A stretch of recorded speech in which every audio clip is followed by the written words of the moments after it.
come through, you get to hear a full set. Be here next week. Hey, speaking in tongues. I know that's how that. Okay. Let me get my shit together.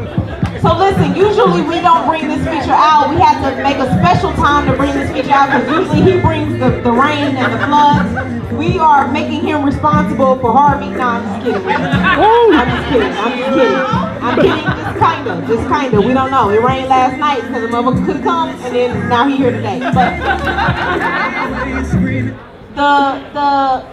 the Chuck Taylor God himself, yeah. The slam pappy of the children. the haiku death match slam champion multiple times. The individual world slam champion final stage multiple times. 310 Streets, his poetry, his 3 Street Brown, the Brown Street 310. Listen, October Brown, that's the original shit. I've been knowing my man for a long ass time. But all you really need to understand is that for me, bios don't matter. How they make you feel in the moment right now is what matters. And because I know that he can hear me, he understands that he gotta blaze the stage for y'all. So what you're gonna do is you're gonna give him amazing energy. You're gonna build the noise. You're gonna create the stage. You're gonna welcome Christopher Michael.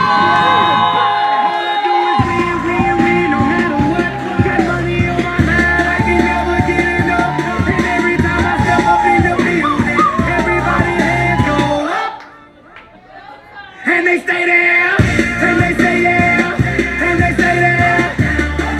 Cause all I do is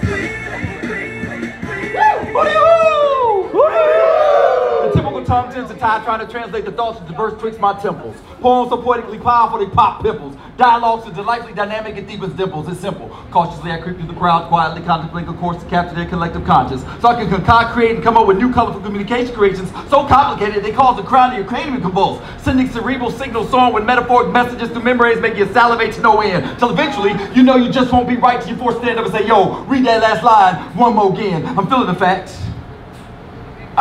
I'm feeling the fact that the father forwards the feminine figure to free fellas from frustration, but the temptation to touch this tantalizing tart starts my stomach doing stunts. I can't stand it. I can't negate these nasty narrations, these naughty notations that navigate my neurons. Her body's to blame when like moths to the flame. My mind migrates to the marriage of this minty, magnificent mocha complexion. Her physical perfection demands my affection. Behold this beauty that bounds by my eye. My Dane is Drago.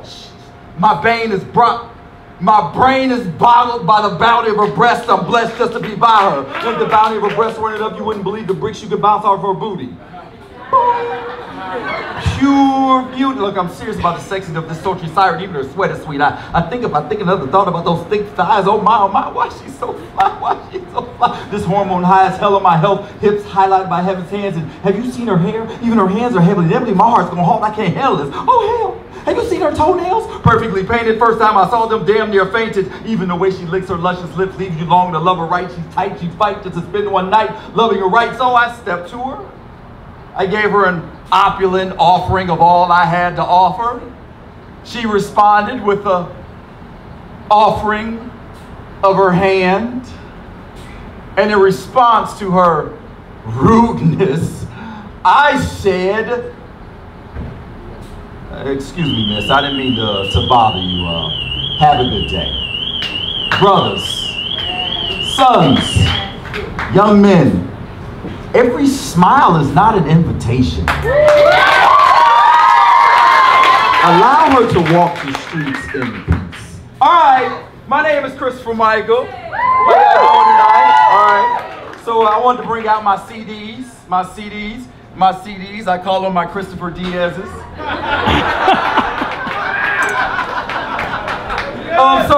I got this new poem, and since I'm talking to the fellas already, y'all mind if I go ahead and drop this new shit?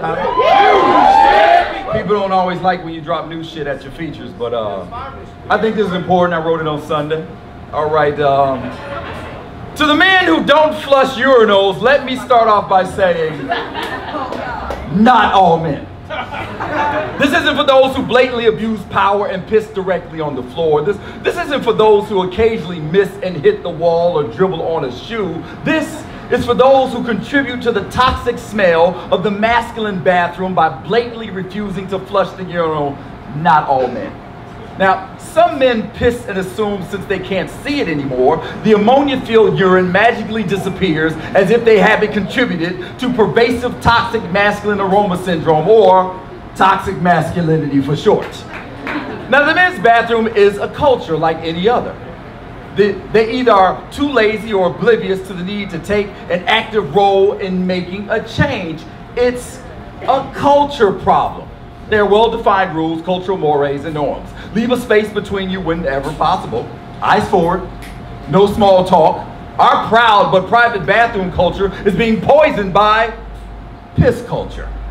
What compounds the issue is those who are overly sensitive to the all-encompassing cries for help from those who are faithfully cleaning up when we fuck up. I know, not all men, but when the funk is spread so wide, women, people fear for their lives. They yell and scream so everyone hears it, not just the offenders. Blanket statements are meant to make sure everyone is covered. You're not a good guy because you didn't violate the floor when it didn't consent. You're not cute or funny, occasionally pissing on the wall. You're not a hero because you appropriately managed to make it in the right hole. Just like shit in a toilet, piss will sit in the pipes until you reach out your hand and flush. You can't just let it sit there. You have to do something about it. I know not all men. Some toilets are automatic. I'm talking about the ones that don't do the right thing. It's bad enough our taxes are paying to protect problematic, power-pimping pissers. You're actually adding to the problem by not doing anything at all. Constantly yelling, not all men. We know. It's easy to prove not all men by closing your mouth, listening to those who have been faithful to us, and flushing the damn toilet. So for the love of God, don't say not all men. Be not all men.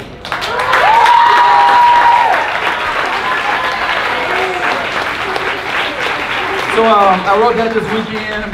I did it at Austin Poetry Slam, and there were some young ladies outside. There's about 4 of them of varying cultures and gender identities. And they all said, that was great. Thank you so much for doing that. But just before that, a dude came up to me and was like, yo, man, that was such an important piece, man. I'm tired of guys not flushing the toilet. I'm like, damn. I missed the fucking mark. Damn it, I failed you as a poet. So brothers, I hope you realize I'm not talking, please flush the fucking toilet, but I'm not actually talking about flushing. It's a metaphor. It's a metaphor. All right, so she had to have been honored to be elevated to the level of social media specimen or lowered to 2-dimensional meme. Clad in bra and panties light green, contrasting the mountain of melanin in her skin with the title, She's Too Black. Yo, this bitch was so black. She was so black, I lost myself looking into her skin. She was so black, the sweat glistening on her arms looked like a starry night, unmolested by gentrified city lights, like the universe man has been dreaming of exploring. She was black like the backdrop of nebulas giving birth to stars. You could almost see galaxies pressing into each other like long-lost lovers reunited. She was black enough to conceal travelers on the Underground Railroad. She was black like before God spoke. She was black like the eclipse that scared the shit out of cave dwellers before they pillaged Egypt for math and medicine. Too black for boys to behold. Yo, bro, you must be the bitch, because dogs can't see color. It's hard to appreciate her beauty when your ignorance can only see black or white. That's what you wanted to hear? My bad. My bad. That's why you had to pick out two. That's what you had to pick out two. It's really fucked up when you don't clap at the end of the poem. So, I'm really self-conscious about my poetry, and if you don't like it, then I'm like, well, I ain't never doing that poem again. So, you know, and it's okay, like, y'all can make noises and shit to let me know you're doing it. Not right now, during the poem. So y'all get all hella quiet, and I think you're listening hard, but it's really uncomfortable. Because I'm like, they don't like this one. Get through it as fast as you can. All right, so anybody like bacon? Yeah. Was that the other one? Okay, good. I love bacon so much. Sometimes I keep a small can of it in my back pocket in case my blood pork level gets too low. I can stuff a pinch of bacon bits between cheek and gum. This isn't high blood pressure. This is an excessive buildup of joy. I'm about ready to bust. The best part of waking up. Imagine a small vial of powdered bacon poured onto a ceramic plate, chopped in lines with a thin, crispy slice of bacon, then with another piece of bacon rolled into a straw. Oh, that's good shit! Uncut, pure USDA choices. Smells so good. I mean, how can you speak the name of God without the aroma of bacon in your lungs? Haiku interlude. Adam and Eve ate from the tree of knowledge. Learn how to cook bacon. I mean, how could non-bacon eaters even be children of God? What? You're transitioning from bacon to turkey bacon. Bullshit. No one's born that way. Shot by the police on a random traffic stop. Don't disrespect the bacon. People don't eat bacon should have their own bathrooms. They shouldn't be allowed to get married. They shouldn't be able to adopt children. I mean, how can you raise a child in this way of life? Ooh, we should build a wall around them and make them pay for it. And they should get 23 cents less an hour than the rest of us. How can you have equality when you're all different? Is this not the most ridiculous bullshit you have ever heard in your life? Eat what you want to eat. Do what you want to do. Love who you want to love. Stand for the fucking flag. Sit for the fucking flag. Just don't hurt nobody. And do it with a side of bacon.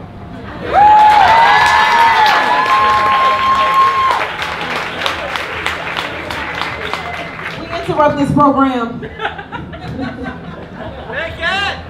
for bacon. Bacon! Okay, so the kind that is actually green. We want to make sure that every feature that comes through here, through Right About Now, is shown love. Right? We don't want to be the venue that does not give. So I'm going to insert some money just to give you an example of what this looks like. We're going to pass the bucket around, and you all are going to do the same thing I just did. You understand? Instruction. All right, thank you very much for that. I appreciate you. So if you need some help, the money that they actually paid me to feature has already gone in my gas tank. So, I mean, I've lived 300 miles away. And, oh, funny story, everybody knows Zachary Caballero? Yeah! So I love that dude. He's one of my favorite people on the planet. And, you know, he's of Mexican descent. And he came in and said, hey, I'm about to give you some tacos. And I was like, damn, you're such a stereotype. And he was like, I had tacos for lunch. I was like, damn. And then I was like, oh shit, I had chicken for lunch and dinner. So I'm a stereotype now too. So peep this out. So if you don't have money, you can support me by going to Instagram and following me at Mr. Michael 310 MrMichael 310, and maybe I'll randomly give some shit away to somebody who follows me tonight. So I got books and CDs. The CD Nuclear Orange is pretty dope. Persona Non Grata. I got a book, Nuclear Orange, as well. I got some other stuff over there because, you know, brother's a publishing company now, and you should come over there and buy stuff. So normally all the books are $15. Only $15? But it's Christmas. You can't afford not to buy it. But wait, there's more. It's Christmas, so everything is $12. Only $12? You can't afford not to buy it. Or 2 for $20. Yeah. I'm slashing prices low. Okay, hey Lex. It's Lex. How you doing, sister? So listen, I like for the audience to pick my show. So what poem do you think you want to hear? Okay, what you got? I got bakery and bucks to give. You should have told me what page it was on, so I won't be stumbling through this shit. So my Instagram is at Mr. Michael 310, MrMichael 310. If you really can't remember it, you can come get a card from me. All right, page 24 out of Nuclear Orange. This is a really decent poem that she picked. All right. So, I went to Mega Supermart because they always have low prices, and when you're running short and desperate, you have to do what you have to do. You try not to think about their insane profits and low-paid employees. You push out the possibility the hands that made what you need might be barely older than aisle 2, freezer section. To extend their preservation, eyes big, jaw dropped, mouth watered, breath yanked from chest as a sacrifice for this box of beauty. A full package, a factory sealed exactly what I need. Just touching the container made the knots in my back and my neck release their gorilla-like grip. Anxiety subsides as waves of peace magically seep through the seams. So happy to have them, I refuse to self-checkout because I want to smile at someone on my way out. Maybe bless them with one. In line, completely forgiving the last person on earth making their purchase with paper checks because I had what I needed. Made it to the checkout with Capital Visa, 1.5% cash back. I was back. Walked to the door. Greeter checked receipt with the corners of his mouth curled to the heavens, mimicking my own happiness. I now have a fresh, frozen set of fucks. Finally fueled, I now have more fucks to give because today I'm gonna need to give a fuck to deal with people, life and adulting. I can now walk into my place of employment without choking the fuck out of someone because I now had my own peers, subordinates and superiors at ease with my smile because clearly I got what I needed. I offered up my full hand. See, this is what the fuck I was talking about. I had enough for everyone and I was in a sharing mood. Here's a fuck for you, a fuck for you, a fuck for you, fuck you, and fuck you too. What the fuck are you doing? See, fucks are like puppies. They need to be tamed. Get the fuck off of there. Calm the fuck down. Okay, sit the fuck down. Now please shut the fuck up. Shh, let it be. Don't get fucked up. You people are out of your fucking minds. I walk in every morning praying I can make it to the end of the day alive, unincarcerated and still employed with just a few left. Till one day I can get the fuck out of there.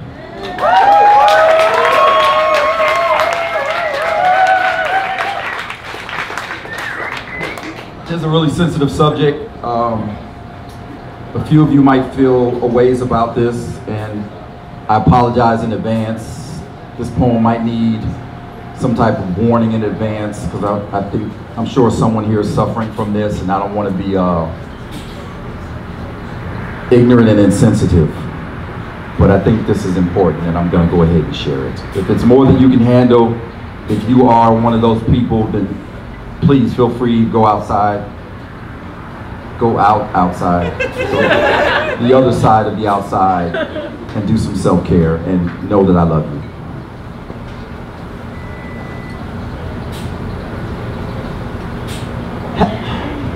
Have you ever wiped your ass and then purposely or inadvertently took a whiff of the tissue or your finger as they broke through the paper, and when you did, it reminded you of someone's mouth?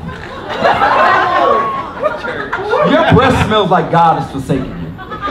Your breath smells like the stable where the 4 horsemen of the apocalypse keep their mares at night. Your mouth is a nightmare. I have nightmares of your lips parting in slow motion in the background. I hear Sarah McLachlan singing in the arms of an angel. You know Satan is an angel. I imagine your teeth are those sad-ass dogs that need to be rescued from a bad situation. I want to tell you this to your face, but I can't get close enough to your face to tell you this. And I dare not text, because you might respond with talk to text and it converts your breath to something that requires the gouging out of my eyes. I bet Siri won't even let you get close enough to ask for directions. I am a coward. Lacking the courage to confront your cacophony of sense. It doesn't make sense where every sentence from your close talking ass makes me feel like I've been wrongfully convicted of life sentence of closely talking to your ass. Your mouth is like Chernobyl, 3 Mile Island, and Fukushima. You're fucking up the ecosystem. I shouldn't be able to smell your breath when you're walking behind me with your mouth closed. Is it coming through your nose? Have your olfactory bulbs burnt out? Why can't you smell that shit? Are your nostrils in denial? You don't have halitosis. You have, what the hell did the garbage man leave behind in this? Okay. It could be the cottonmouth caused by the continuous consumption of cannabis clouds. It is a drug. There are side effects. Smoking THC, the happy chemical, reduces the production of saliva, and you need spit to rinse the shit-pooping bacteria off your teeth. Okay. Perhaps it's something more like poor dental hygiene, a metabolic disorder, a medication you're on, gastric reflux, or every time you walk in a room, a fairy shits on my lip. I know you think this is cruel, but it's nothing compared to the terroristic threat of toxic tongue exposure. I bet your mouth is on the government watch list. I hear Kim Jong-un is trying to recreate the vapors. If your mouth was the border, I'd vote for closure. I will pay for the wall. Your breath smells like a rigged election. Your breath smells like a ban on Muslims from countries that didn't do shit to us. Your breath smells like the stench of feminism when it left behind black women. Your breath smells like the aroma of gunpowder on the hands of a man who just made a fucked up decision. Your breath smells like oil, dirty water, fracking. Your breath smells like the water from the taps of Flint, Michigan. Your breath is oppressive. And not like white oppression, because not even white supremacy has ever done due to be so harshly labeled with the likes of you.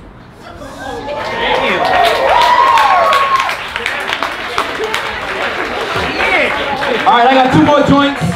So I take cash, I take credit cards, swipe, chip, dip, punch the numbers in. I got you. I don't take checks. Oh, and if you don't have enough money to buy my shit, get a job, damn. No. I'm just joking. I just fucked up. Just joking. I have hugs available, and the hugs are free. And you have blanket consent, but you gotta like warn me, because if you sneak up on me, I got PTSD. See, I was in the Army, and I don't do well with people behind me. I will fuck you up. All right. Don't post that part, because then they might take my license to carry because they think I'm crazy. Yes. I got guns, motherfucker. Don't roll up on me. I got guns. It was only out of respect I didn't roll up in here with it. But it's close. You in Texas, goddamn. Okay, soapbox. Even if you have a problem with guns or gun ownerships or don't want to have a pistol, you should get a license to carry. Just go to the class, just get the license, and be done with it. You should do it. Because imagine if they start looking at the roads and be like, we're going to leave this fucking neighborhood alone. There's too many people here with license to carry. I'm just saying, be prepared. And if the zombie apocalypse was never going to happen, the CDC wouldn't have a website to warn you about it. So I'm just saying, be prepared for that shit. All right. Okay, 2 more poems, and then we're done. This is the dope shit. All right. So the next poem is the title track for my book Nuclear Orange and my CD Nuclear Orange, which is available on all the digital medias. So you can like download that shit. If you download and show me you downloaded the CD, then I will give you the same discount on the books tonight. All right. Where the lovers at? Where the people who are happy and shit? Where the couples at? All right, fuck you and your happiness. Carrots.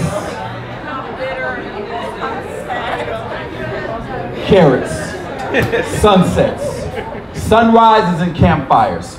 There's something about the color orange that stops me in my tracks. Needless to say, it's my favorite color. Cupid has a warped sense of humor. He unites plutonium and dynamite, and I'm not sure which of us was which, but we were forced and she was blowing my mind. Explosions like the kind the universe was birthed from. I bet it was orange.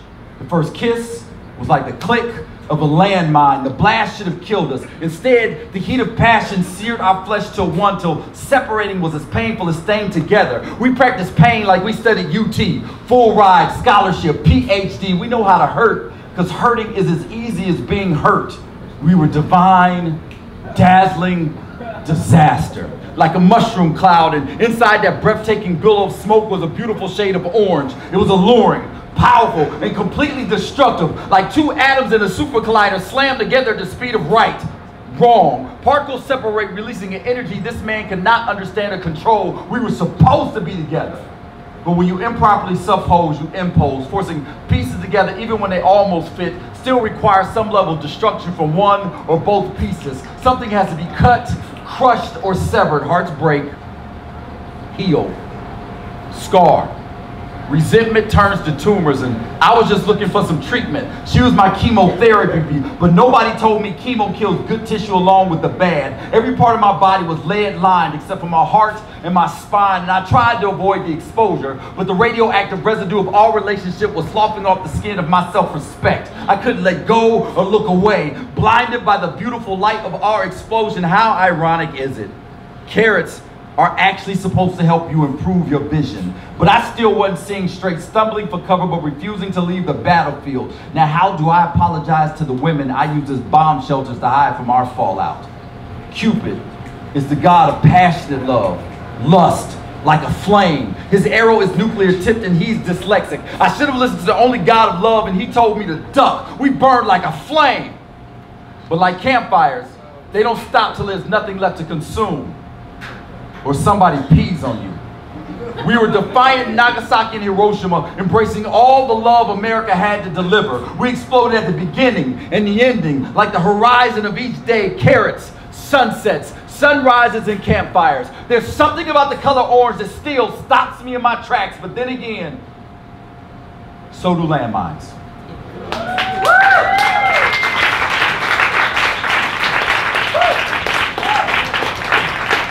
We are embarking on the last poem.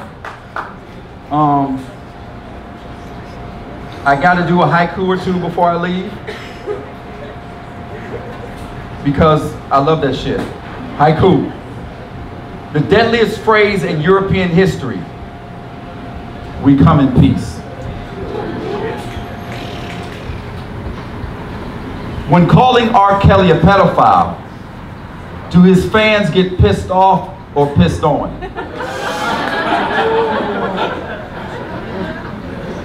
I think that's enough for now. Leave them wanting more. All right, so yeah, leave them wanting more. All right, there we go. There, boom, boom, boom, boom. Randomizer, boom. I'm alone, Chris. I'm alone, Chris with 2 Z's. Where you at? I am only, I can't read. I am only Chris. You in the room? Nope, gotta be present to win. All right, West Nile. West Nile, I got you, bro. Come see me after this and get some free shit. All right? Okay. So this is not my best poem, but it is arguably the most important poem that I've ever written.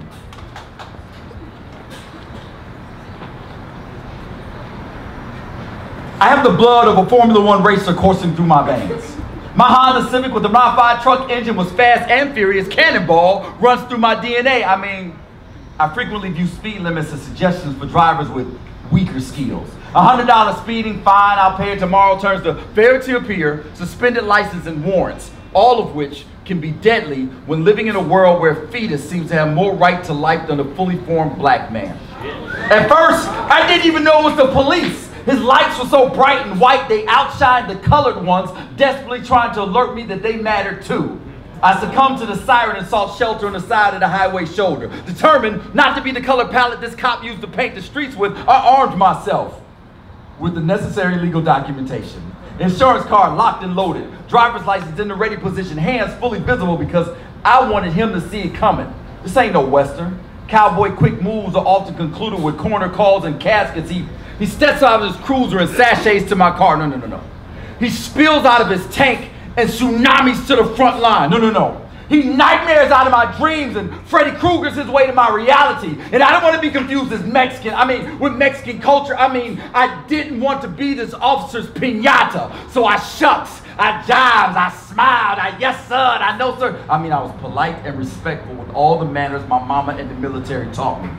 I wasn't raised in a beware killer cops culture. My respect for authority is the right thing to do. It wasn't given to me by the matriarchs as a survival skill. We wasn't worried about getting killed. Fear 5-0 was actually fear of mama.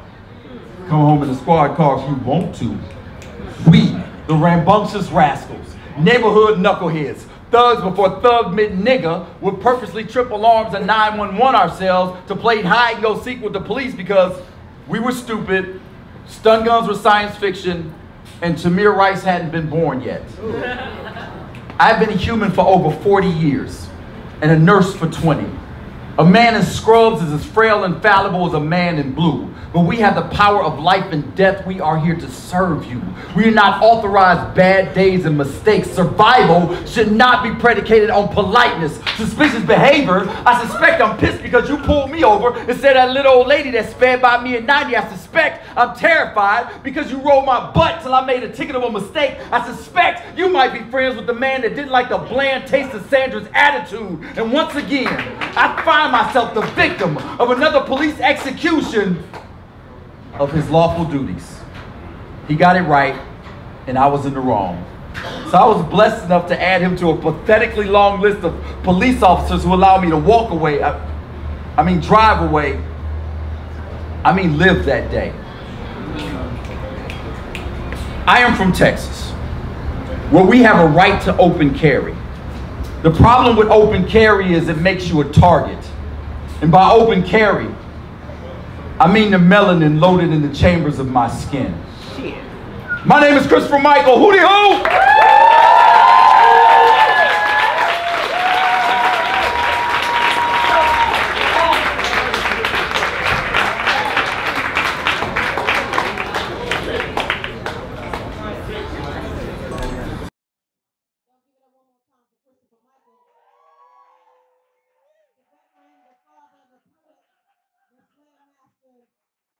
The one you want to make sure that you leave with his product is $10. You know what I'm saying? You talk more.